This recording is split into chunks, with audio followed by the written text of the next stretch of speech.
How to clear search history on YouTube.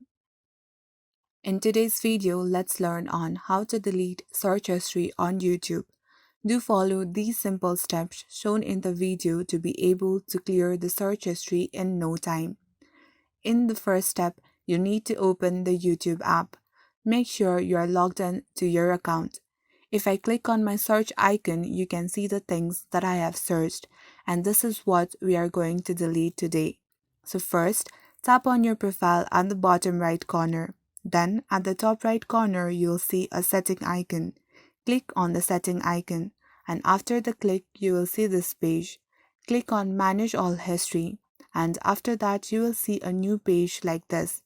And when you click on this delete option right here, you can see other options like delete today, delete custom range, or delete all time. So here I'm clicking on delete all time. This will bring you to a confirmation page. Now press the delete button at the very right bottom corner. And yeah, your search history has been deleted.